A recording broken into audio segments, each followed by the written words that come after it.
Allah subhanahu wa ta'ala said, fasting is for me and I will reward for it. And you guys maybe heard me here sometimes from before.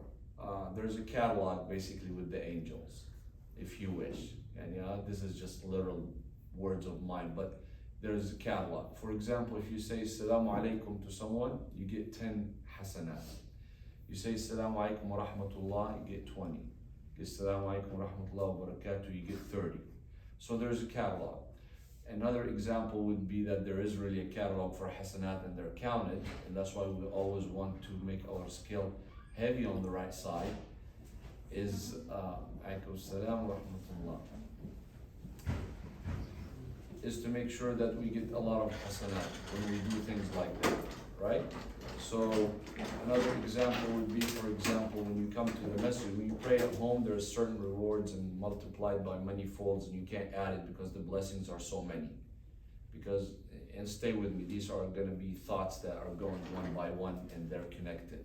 So in the salah, for example, you say one letter of the Quran that you read, like Bismi, so Ba, Sin, Mim. Each letter is 10 hasanat.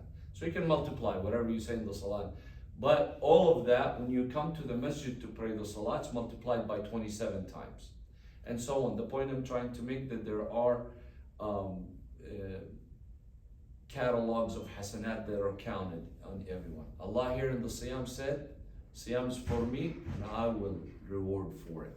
So there's no catalog. The angels don't have anything to write at this moment. All they do, and they witness on you that you are fasting. They're with you all the time and they're going to put it on your book. Today Ammar is fasting. Today Shahad is fasting. That's all they have. They don't have anything to put the ajr for it. Allah subhanahu wa ta'ala is going to give it for you. That means, and then if it's Allah subhanahu wa ta'ala is going to give it for you, during the day, as you can tell by our faces today, we're a little tired. Things now, we are drained. There's no food, there's no fluid, there's no drink. So there's patience that comes with it. And that's why I'm saying stay with me connected, because we're connecting kind of everything together. In the Quran, Allah says, إِنَّمَا يُوَفَّ الصَّابِرُونَ أَجْرَهُمْ بِغَيْرِ حِسَابٍ. Those that are patient, they are going to have reward on their scale without any account. It's just continuous pouring in there of hasanat. Those for people that are patient. So we're patient today. Allah subhanahu wa ta'ala has stopped something from us that is halal all the time. It's halal for us to eat all the time and to drink. Of course, what's permitted, right? Yani don't take it in general. Khanzir is not halal. The drinking alcohol, consuming is not halal. But what's halal, we're always eating and drinking. Allah at this moment said in Ramadan, that is also going to be taken away. We're going to see who's going to be able to obey the command and say, okay, Rabb, okay, you asked us to fast. It must be for our own good. We're going to do it.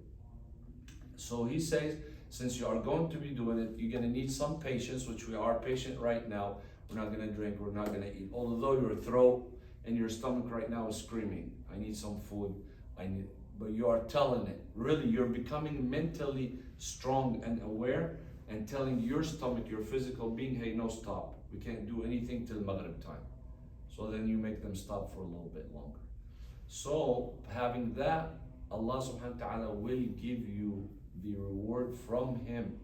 And there is no reward if Allah rewards you. He wants to send us back to our original destination, which is what? Jannah. Good job, Jannah. Which is really in Jannah. That's what we created for. We were not created to come here, but we're here for a little short time. That's for a totally different subject. So today I'm saying that the multi-fold of hasanat that we get during Siyam. So that's only, for example, of just not eating and drinking. How about then during the day sometime we're able to be more alert and give a little bit more of a Quran dose than other usual time. How much we get in that. I know you are young and stuff, but you're still also encouraged to give something. If you get some money, whether you work now or don't work, or whether your parents give you a little bit, you can give $1 here and there from your money as a sadaqah. Now sadaqah itself, by itself in Ramadan, is also multiplied by many folds. I just said a little bit ago that each letter in the Quran that you read, each letter is 10 hasanat, each one. In the sadaqah, Allah gives you 700 times more. So $1 is equal to $700. in reward. That is, and also not only on top, Allah subhanahu wa ta'ala promised you in the sadaqah that He gives it back to you. In this dunya first, before the hereafter. The hereafter is all about reward. Here right now, He will return it to you. Well, you say, okay, I had $10, now I gave $1. What does that mean? That leaves me only $9. That's less. It doesn't mean. It will come to Allah promise. You have a certainty from Allah that He will return it back to you. In the banking system right now that we deal with, and for you to go get for example, a loan, your credit score has to be so much high. There's nobody to guarantee you to say, okay, if Hussam doesn't pay for the loan that he's got, I will pay for it. There's no such thing. It's your credit score that promotes that, oh, okay, you've been on time on payments, you paid your bills, you made your car payment, and then they say, okay, this person is worthy, credit worthy to give some money to, even there's no guarantee 100% sure give it back, but his credit worthiness. Allah subhanahu wa ta'ala is not like that. The question to you is, do you think Allah subhanahu wa ta'ala is guaranteed that is He worthy that He guarantees what He gives you back? He said He promised you, I'll give you back if you give in the sadaqah, I'll give it back to you in this life. He's absolutely guaranteed. He's the only one that is guaranteed. He's the only one that is able to give you back and supply you with what you need. So this is just roughly about the increase in hasanat in Ramadan itself. Other than that, you can win Ramadan by fasting correctly, your prayers, you're being good, no cheating, no lying, no falsehood, no looking at things that we're not supposed to look at in this month and everything. So our beloved Prophet ﷺ said, Man sama Ramadan wa sanahu. There's difference between the two words. Samahu wa sanahu. There's a meme and there's a nun. Sam, we know, you already know that's fasting and staying away from everything that we're supposed to during our fast time. Sanahu is maintaining, maintenance it. Just siyana means maintenance. Maintenance, a car, you're gonna take it. Otherwise, if you don't change its fluids, you don't change its water, you don't change its oil, after so many miles, it will crap out. The same in Ramadan. If you have to maintenance Ramadan too during your daytime, you stay into the mental strength of your fasting today, so you're not eating, you're not drinking. Okay, then I'm not supposed to look. This is not the time to be checking all of them at one time. TikTok and all the Instagrams and all the Snapchats and everything else that goes with it. And I know you're not looking for something bad, but you know how they blow us up with advertising and stuff that we don't want to look at. And then all of a sudden you're looking at things you're not supposed to be looking at. Neither that you want to spread any rumors, neither that you want to talk about somebody. Even if somebody you don't like, this is not the time to do that in Ramadan. So you have to also maintenance your Ramadan with the things that keep you away from falling short of having a good Ramadan, a good fasting period. I don't want to talk too much and bore you with what I'm trying to say. I see that you are paying attention, but one more thing before I let you ask. I really want you to ask questions. I'm sure you have questions, and there's no question that I think is silly or anything like that. We all have questions, like if I take medicine, what if I'm really sick? What can I do? When do I make it up? Do I make it up? Do I not make it up? Do I pay just money to a miskin to eat and then I don't have to make up my siyam? So I'm sure you have a lot of these questions, but one final thing is that every day, now all Muslims inshallah that say La ilaha illallah Muhammad Rasulullah will go to Jannah. Say Ameen inshallah. And then not only that, but some Muslims will fall short. We don't want to be amongst the ones that fall short and then have to be purified by the hellfire first and then enter Jannah. He said everybody will enter Jannah that says La ilaha illallah, because that's making sure that you agree that Allah subhanahu wa ta'ala is the sole maker, the only creator, and you made him the one, the only. So, but there are some people that were going to violate some things. There are some people that are going, for example, somebody that kills someone, but still a Muslim, says Allah is my Lord and everything, but they were never gave the right due back to the person that was killed. They just got away with it, for example, with a crime. They have to pay for their crime, otherwise it's not justice. Somebody has to know that this person killed this person, and that will be shown and blown up on the day of judgment. So that it has to happen. But we don't want to be amongst these people. So I'm trying to say here that in Ramadan, we want already to escape from that questioning, whatever it is, and be into Jannah all the time. Don't want to be questioned on the day of judgment. You don't want to stand in line. You don't want to be questioned. You want to be amongst the ones that just say, okay, you're just done. You just go into Jannah anyway. So in Ramadan, every night, millions and billions of people are saved from the hellfire, meaning that stamped, no matter what you do, you're going to go into Jannah. And of course, somebody, if they're going to do that and reach that status, they're not going to go back to old ways and hurting others and stuff like that.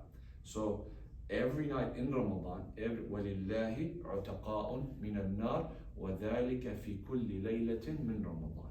Every night there will be some that will be stand, that are fasting, that are doing their taraweeh, that are trying to pray, that do the extra things, being good to others.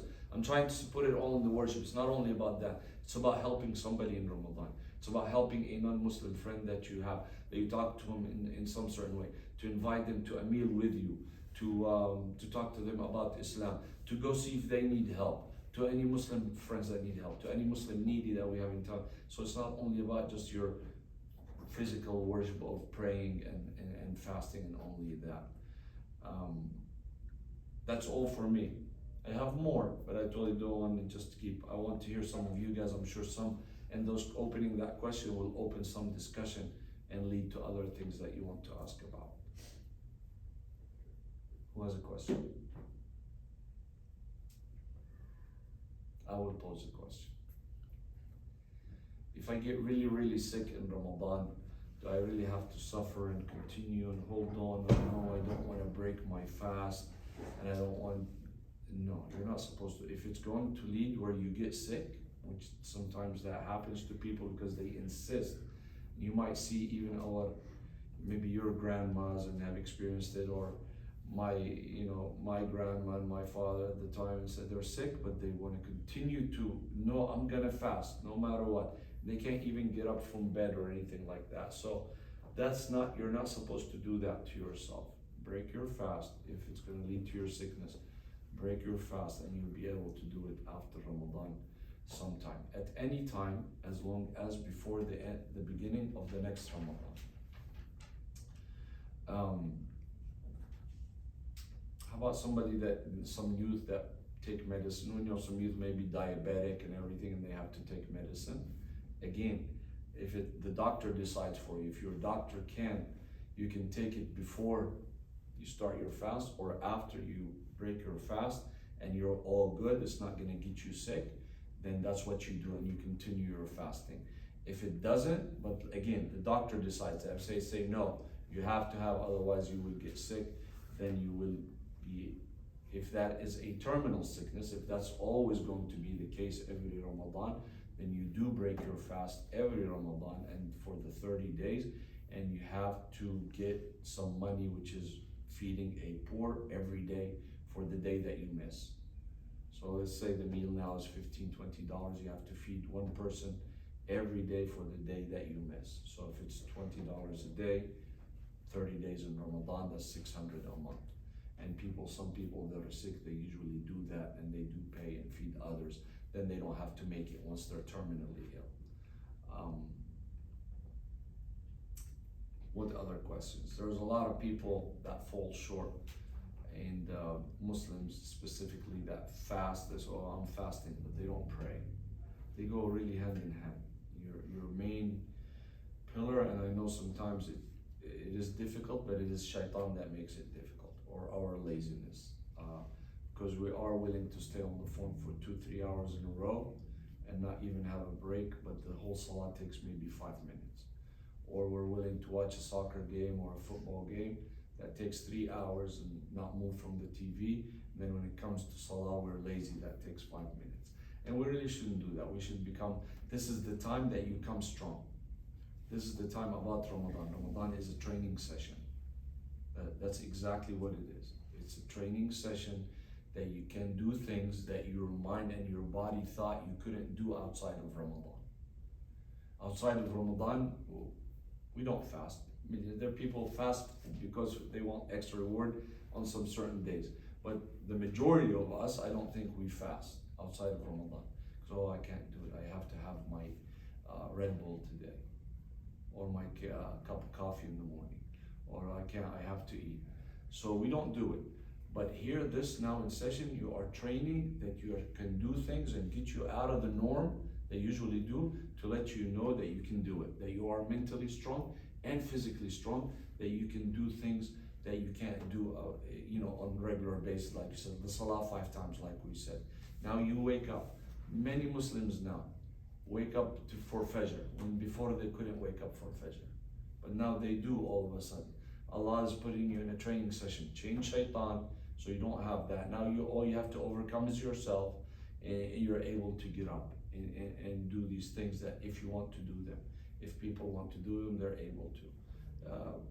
Firefighters, they don't just say, okay, oh, I want to be a firefighter. Yeah, okay, go ahead. And they throw you on the fire, you get burned.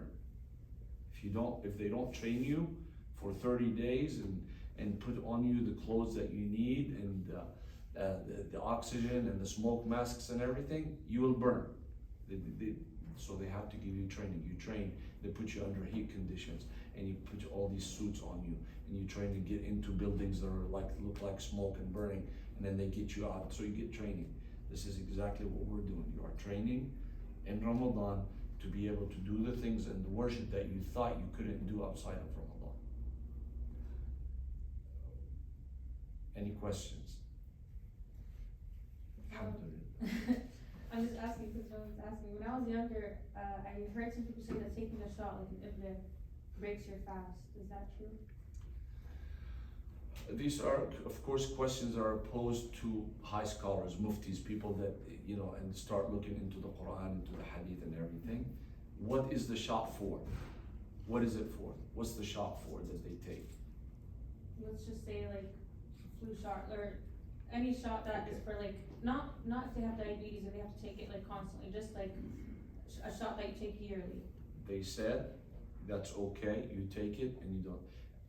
As long as it's not like the IV shots, because IV will be taken in and it goes to your body to replenish you and everything. As long as it's not stuff like that, IV that to replenish your power and everything, you're okay. If it's something for medicine and it is, let's say it's an allergy shot. Some people take allergy shots and stuff like that. They said it's allowed.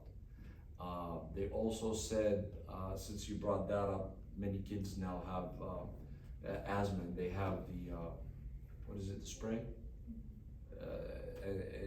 Like ventilating and stuff, so you're able to take deeper breaths, because sometimes you have lack of breath.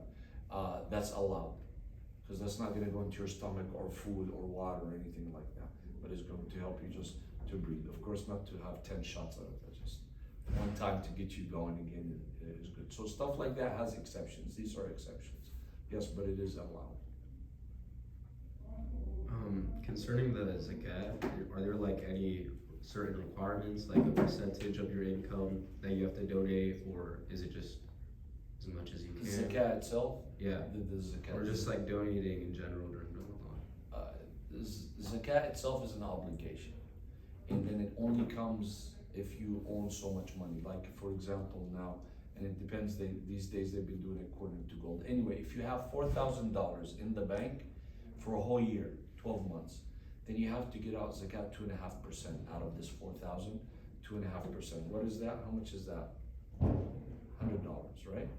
No, more than that. 2.5% of 1,000 is $25, correct? Yeah, so it's $100. $100 out of the 4,000, that's an obligation. So the more it is, the more of course the zakat. So it is 2.5% of that. That's of just liquid cash money. If it's cars, you own nothing. If it's a house that you live in, you don't pay anything. It has to be something that is above and your needs, like cash in the bank and other stuff like that. So that's zakat. Zakat though itself has to go into certain areas that have already been prescribed by Allah. Allah did not leave it for people to tell where to donate, to give their zakat. Donation is something else. You can give it to a relative, You can give it to a needy person. You can give it to a non-Muslim that's in need. It doesn't matter. Those are your donations. Those are your sadaqat that you want to give. But the zakat itself has to go to an agency that distributes it amongst 8 categories that Allah mentioned in the Quran already. He said these have to go there. The widow, the orphans, 8 categories. People that are jailed unjustly, can pay for a lawyer to get it. People that are heavily in debt. Somebody that's on, we're on the highway and somebody robbed them. Abir Sabil can help him. Those people that work on the zakat to distribute, they also get 2.5% because they work, they put in their time and find the people that. So anyway, the zakat itself is that. Sadaqat doesn't matter, there's no percentage. It's up to you, it's out of your kindness, how much reward you want, how much generosity you feel towards a certain thing, and so on. At the end of Ramadan though, right, you have to give, like, each family, each household has to give a specific amount per person that's in the house? Zakat al-Fitr. Yes. Yeah, no, okay. Zakat al-Fitr is also only zakat in Ramadan. Happens in Ramadan.